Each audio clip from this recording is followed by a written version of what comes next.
So what mail client am I using? Proton Mail. All right, so making a new video about shells, the shell game, and God knows we talk about this all the time. There's like 4 topics that keep rolling around every time.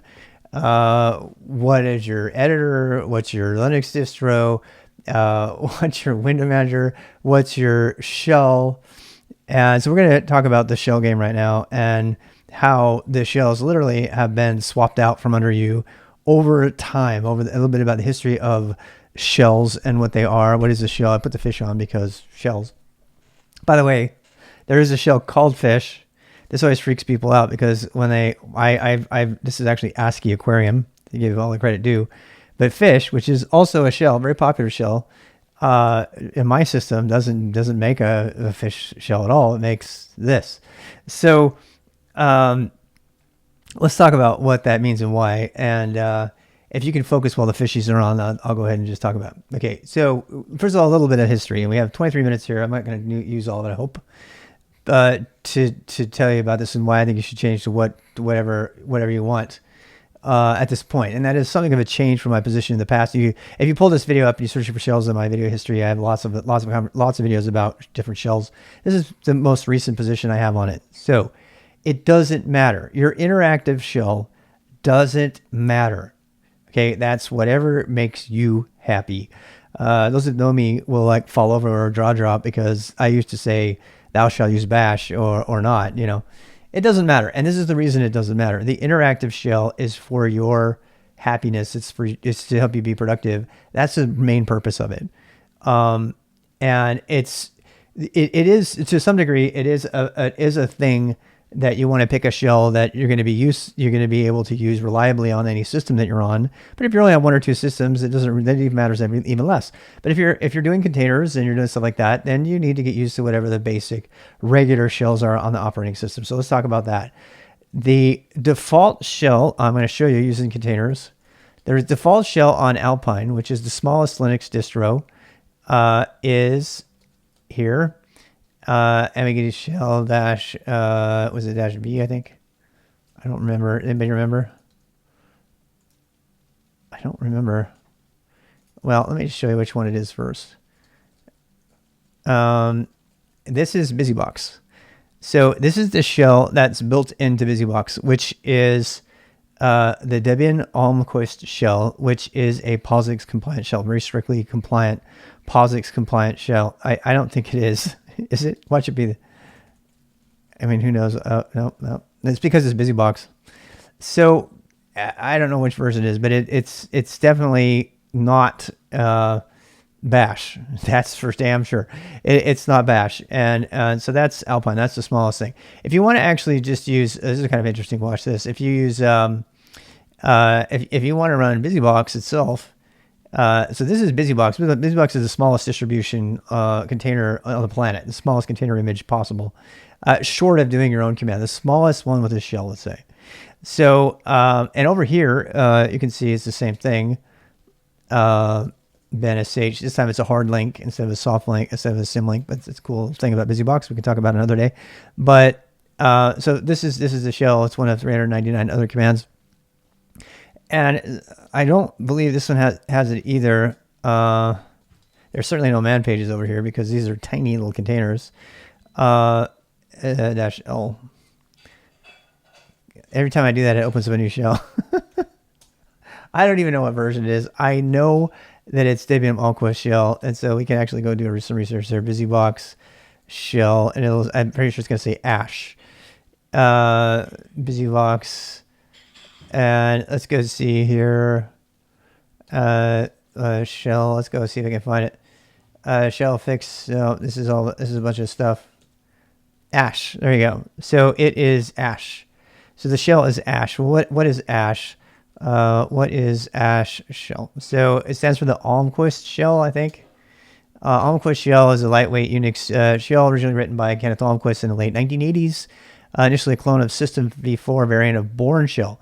So Bourne shell, people often think is the original shell. The original shell on any system was a Bourne shell, I believe, and then that became plus the original Bourne shell and BSD versions of Unix. So that's commonly thought to be the common ancestor for everything. Anyway, and then you have Debian Umpqua shell. So that's kind of a redoing of that. And then you have another one called Dash. And actually, if you look hard at your Debian, any Debian system, bin dash, and you'll see there it is. So this is Dash, and if you look at bin sh, you'll see that sh is linked to Dash, and Dash and Ash. Okay, so let's talk about that for a bit. So we have at the oldest history. So I guess on the top here you have Born. And then Ash was made to be compatible with that.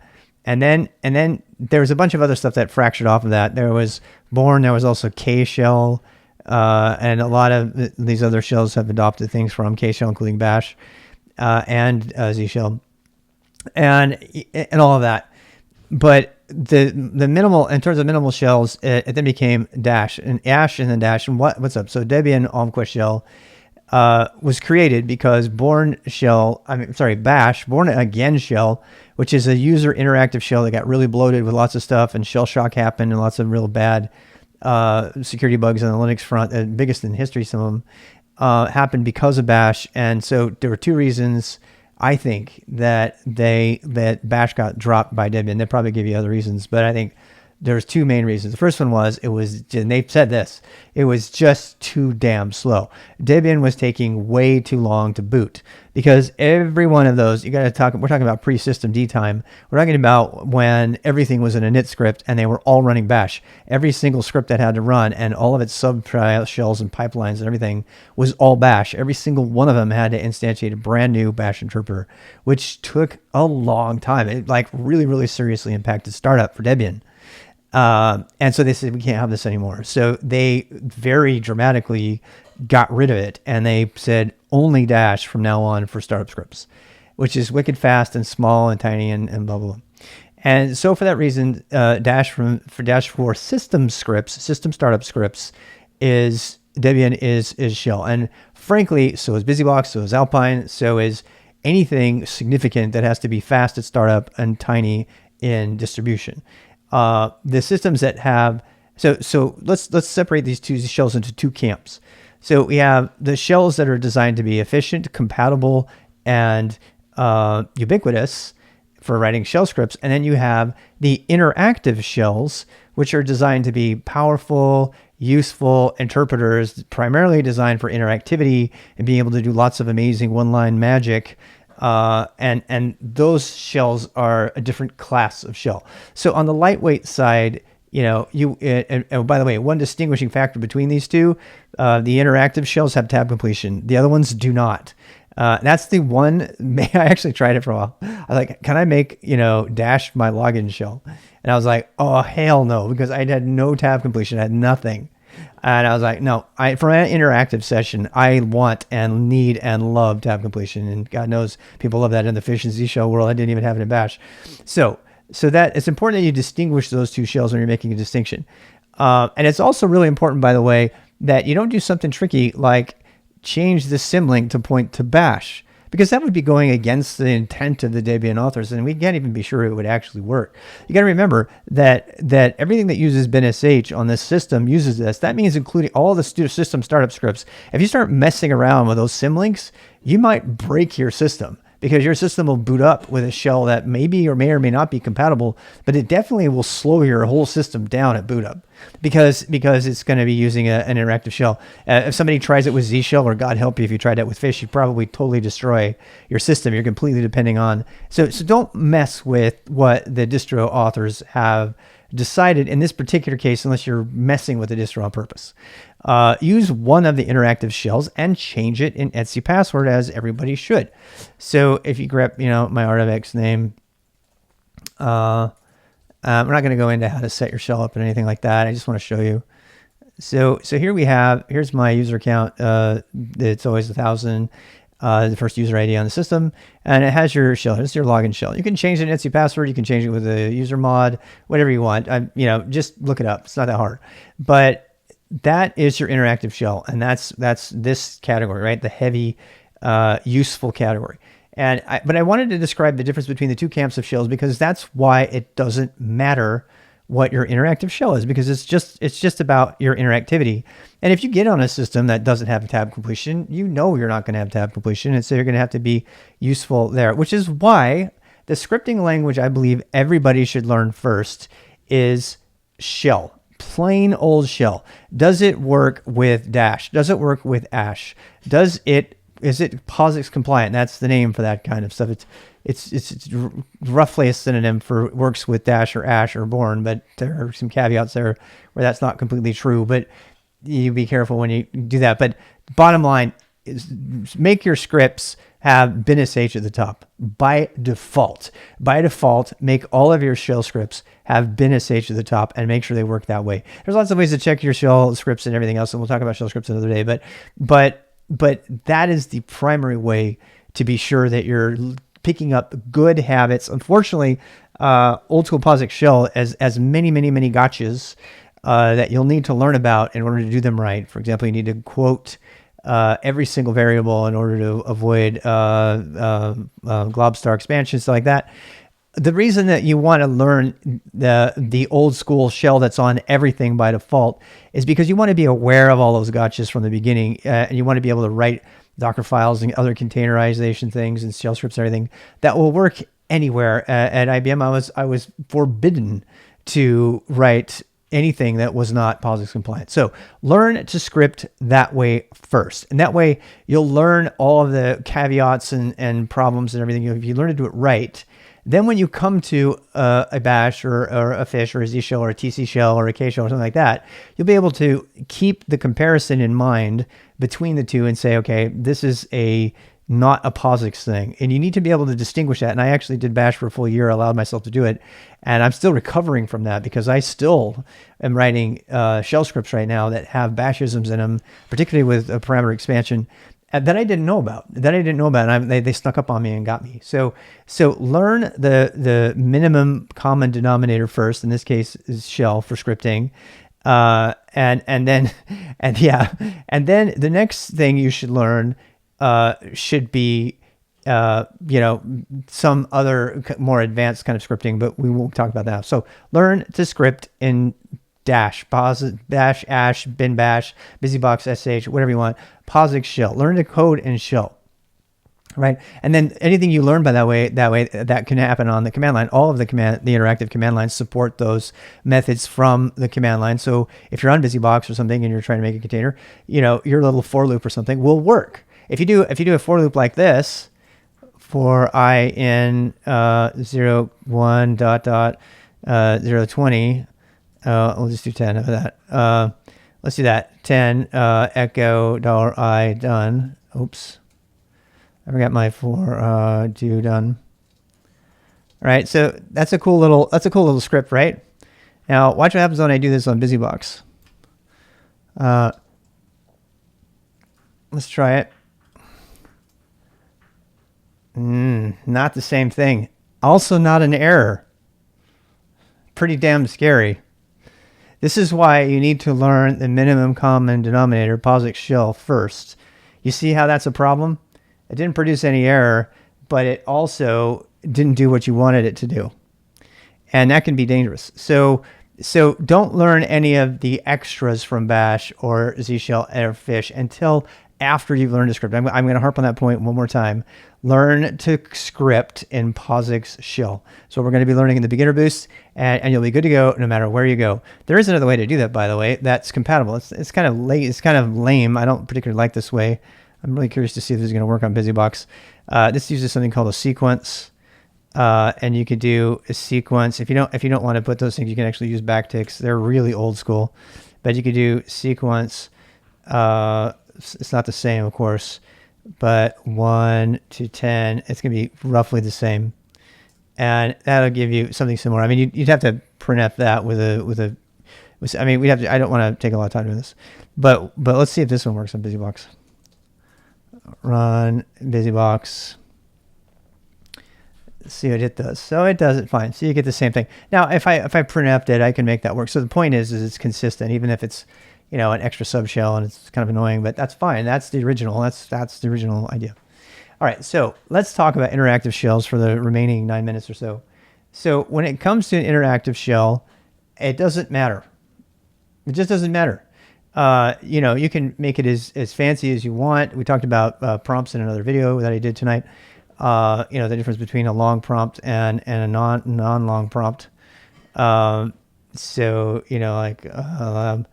again, the reason we're bringing this up is because your prompts are going to be where you're going to find the most happiness because it's going to tell you what you're doing, where you're, make you happy. So you see how this becomes a double prompt now, particularly if I go into this big old long monster.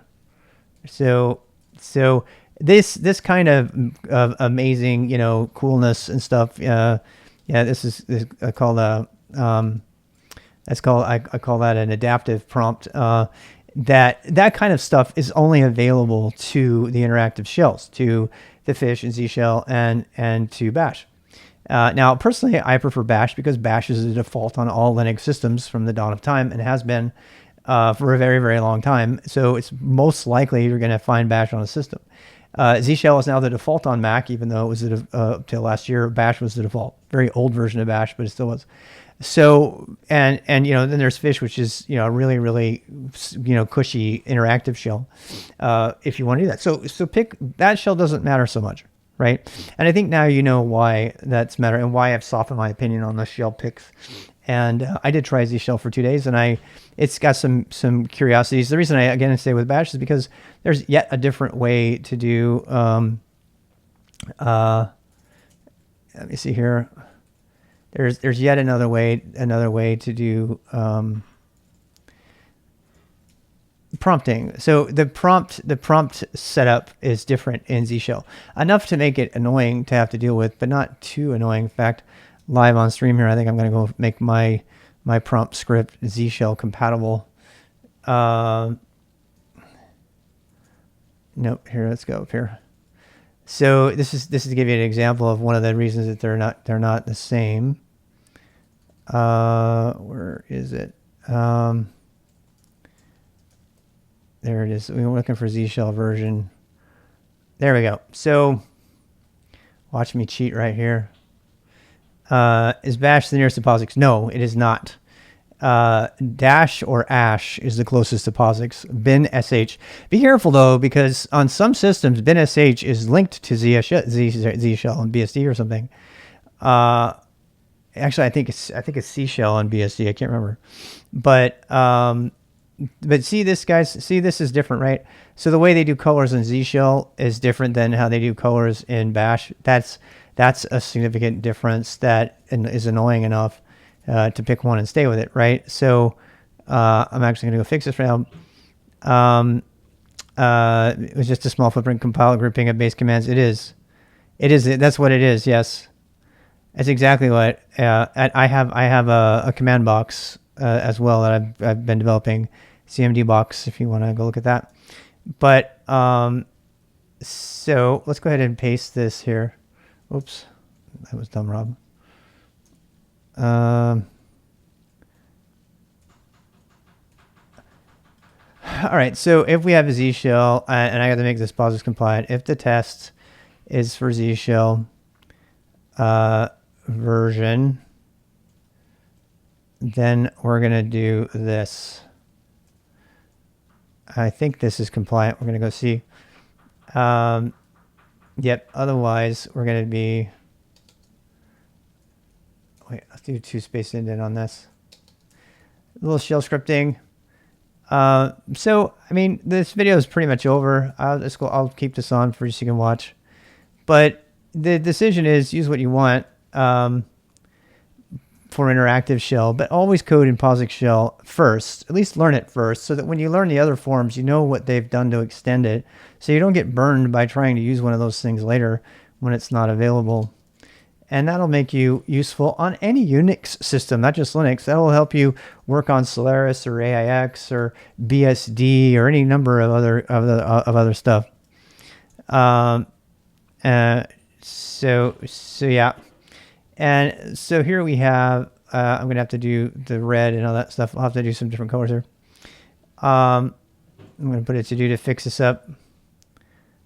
Build scripts. I believe build scripts should always be in shell, in POSIX shell, because particularly in Docker files, Docker file build scripts are almost always in shell. If you have Bash, great, but most of the Docker files are written in POSIX shell because you don't know what you have. And so yeah, to match. So I'm going to go ahead and close this video up. But as you can see, there are differences between the shells. Just learn it first, and don't ever say I can't change my mind, because I did, and I believe you can use whatever interactive shell you want.